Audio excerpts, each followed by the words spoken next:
Il y a environ 2776 ans de cela, naquit dans le pays des anciens Grecs, à l'ombre du magnifique mont Olympe, une institution connue sous le nom de Jeux Olympiques. L'emblème représentatif de ces glorieux Jeux du stade est le porteur de flammes. À travers les âges, son pas alerte à transporter le précieux symbole aux quatre coins du monde. Dans la Rome antique, en Égypte, en Inde, en Chine, à travers les forêts et les déserts, par-dessus les montagnes et les océans, pour arriver jusqu'à nous. Le rituel olympique exige que cette flamme héroïque, jamais au grand jamais ne s'éteigne, mais continue de brûler en toutes circonstances telle une étoile, pour que sa lumière éternelle puisse guider tous les athlètes sur la voie du véritable esprit sportif et les écarter des pratiques déloyales. Elle leur donne du courage et leur rappelle à jamais tous ceux, forts et braves, qui au cours des siècles avaient pour mission, souvent au prix d'énormes sacrifices, de préserver ce précieux feu pour le transmettre à la postérité, afin que l'humanité tout entière soit éclairée par cette flamme qui ne s'éteint jamais. La première épreuve olympique était la course à pied. Nous allons donc brièvement passer en revue les différents styles de coureurs. D'abord, le sprinter. Remarquez la puissance et le rythme infernal du jeu de jambes et comparez-les avec la souple et nonchalante foulée du coureur du 1000 mètres. Faites maintenant la comparaison avec le marathonien, que ses pas mesurés et sans effort peuvent entraîner sur une distance époustouflante. Et enfin, pour terminer ce panorama, le marcheur, dont le style est sans nul doute le plus gracieux de tous. Il exige une parfaite coordination de tous les muscles. Notez la similitude avec une danse primitive. 1, 2, 3, 4. 1, 2, 3, 4.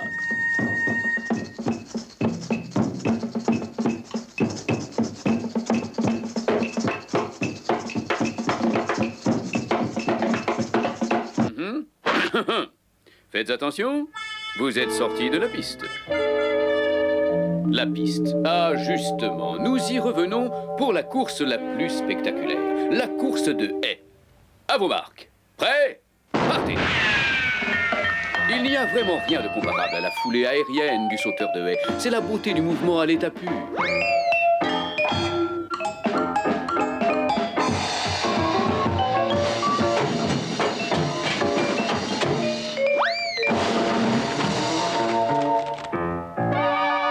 Le sauteur à la perche. Après une course de quelques mètres, l'athlète plante sa perche dans le sol, prend son envol et tenez la pause. Pas question, une fois là-haut, d'avoir le vertige, bien sûr. Remarquez la position des jambes qui permet de garder l'équilibre. Observez le déhanchement et les subtiles torsions infligées aux jambes dans le but de passer de l'autre côté de la barre. De l'autre côté de la barre. Ça me rappelle un petit poème que me disait maman pour m'aider à m'endormir. Le soleil s'est couché, les étoiles viennent te saluer. Elles te tiendront la main pour t'accompagner de l'autre côté de la barrière des rêves jusqu'au petit matin, en attendant que le soleil se lève. C'est un joli poème, n'est-ce pas? Bon, à nous. Allez sauter. Dans cette position, le corps semble défier les lois de la gravité. Vous savez, Newton et sa pomme. Mais il finit par rejoindre l'aire de réception prévue à cet effet.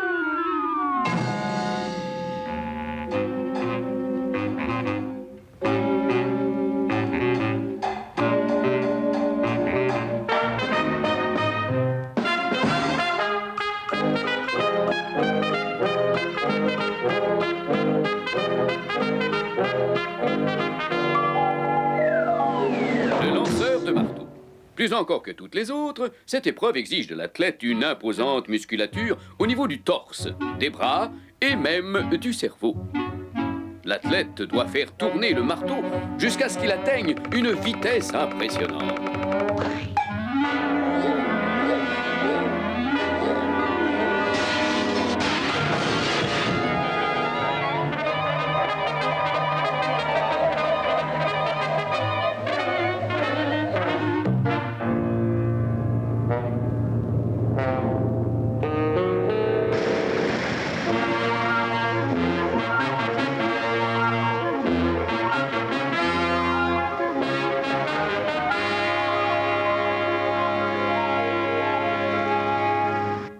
terminons en apothéose par le décathlonien.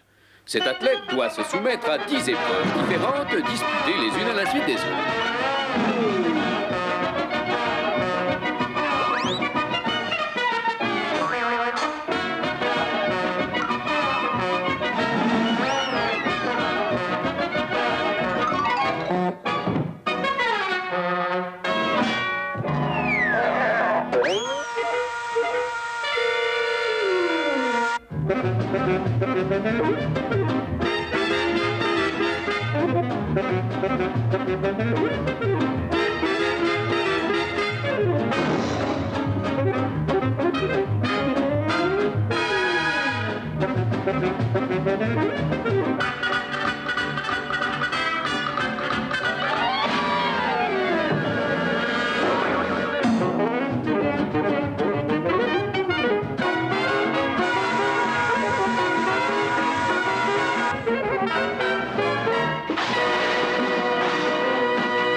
Et pour l'athlète victorieux, la récompense.